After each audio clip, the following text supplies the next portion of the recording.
Hey guys, Jennifer Vanderbeek with scrapsoflife.com, and welcome to a slightly different take on our usual Views from the Countertop bi-weekly food video. This week I decided to do something a little different.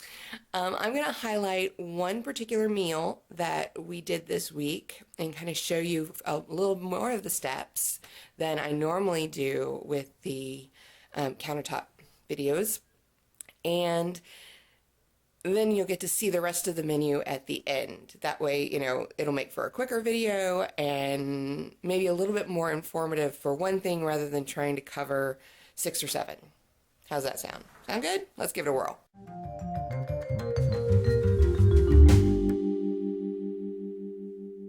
The question I asked myself was, how long's it been since I've been to a good old-fashioned catfish fish fry? And I can't tell you the answer. I honestly don't know. So I decided, okay, you know what? It's Wednesday nights. I have the most time because Todd tends to work late.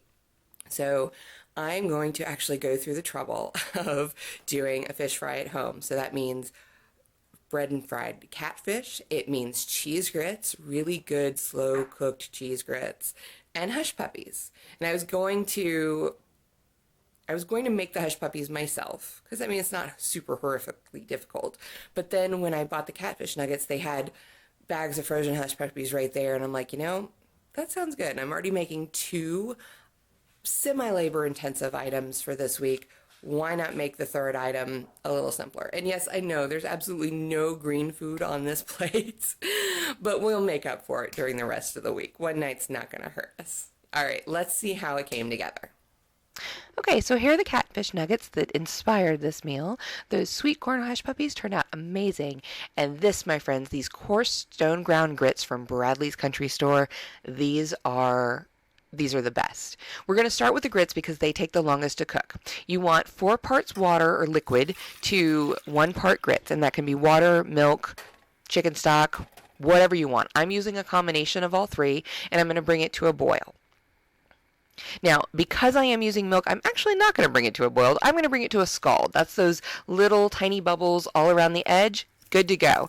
Now, if the grits look a little bit stuck together, that's because they've been rinsed per the package instructions. And we're going to stir them into the liquid and then let them cook on medium-low until they're nice and creamy. That's going to take about 45 minutes. It's not, you can lift the lid and give them a stir every now and then, but they're pretty much going to do their job on their own while we do everything else. Okay, so right here I've got a variation on the 3-step breading. I've got a dry mix and a wet. The dry is made up of brown rice flour, white self-rising cornmeal, and millet flour seasoned with salt, pepper, cayenne pepper, and some marjoram. And then for the wet, I've got milk and egg yolk, or whole eggs, and I'm going to take the catfish into the dry mix, get it nice and coated, brush off any extra that, might kind of, get gummy, put it into the milk and egg mixture, and then go back into the dry. So this is a variation, kind of somewhere in the middle between a 3-step breading and a double breading. Either way, whatever you call it, it works really well for this catfish. And I like to do all of this ahead of time so I can get my hands clean and we can go straight into the oil. Now, you don't need a lot of oil. You don't need a deep fryer for this. I have about a 1/2 inch or so of vegetable oil here in my frying pan, and I'm going to do about 5 or 6 pieces of catfish per batch, and I've got a fairly large frying pan here. You do not want to crowd the frying pan because if you do, it's going to bring the temperature of the oil down too far. Your food is going to take longer to cook and it's going to get greasy. You don't want greasy. Good fried food isn't greasy. It's about 2 to 3 minutes per side, and once that's done and it's nice and golden brown, you're going to let a little bit of the oil drain off before you move it out of the pan, and then you're going to let it sit on a paper towel lined plate. Now, if you are concerned whether or not they're cooked all the way, take a piece, break it open, and check to see that it's white and opaque down through the center. That's how you know that fish is done. And just keep on trucking.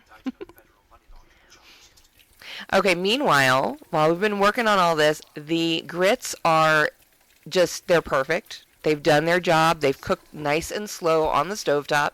And I'm going to add about 4 tablespoons of butter. Keep in mind this is about 6 servings of cheese grits when all is said and done. So 4 tablespoons of butter and some 2% milk isn't all that bad.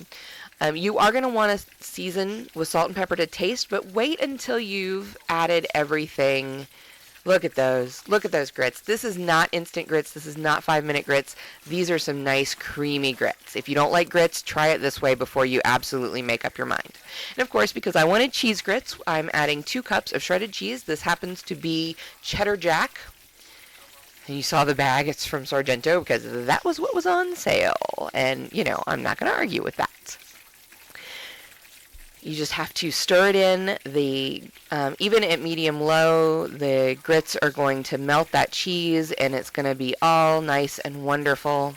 You know, a meal like this, especially in the middle of the week, can be a bit of a production, so it's not often that I do this. But, man, you know, I think it's worth it. Look at that. This was such a good dinner, and even if there's no green food, it was still fairly well-rounded. All right, so what about the rest of the week? On Monday, we had some spinach artichoke quesadillas with some saffron rice and peas. Those were so good. On Tuesday, we followed it up with my seeded chicken salad on a bed of mixed greens with some garlic dinner rolls. Wednesday was the catfish, so Thursday is the chicken tortilla soup, which was one of our crock-pot freezer meals. And on Friday, I seasoned some pork chops with cumin and coriander and served those along with sweet potatoes and green beans. Finally, Saturday, I made a beef and vegetable stir-fry from another one of our freezer meals and served it over brown rice. And Sunday was leftovers, which we both chose the catfish because it was just that good. And that's our week. Thank you guys for watching once again. I am Jennifer Vanderbeek with scrapsoflife.com. Please give us a like, a thumbs up down below if you enjoyed this video. Subscribe so you don't miss a future video. And let me know what you think about this new format down in the comments. I hope you enjoyed it and have a great week.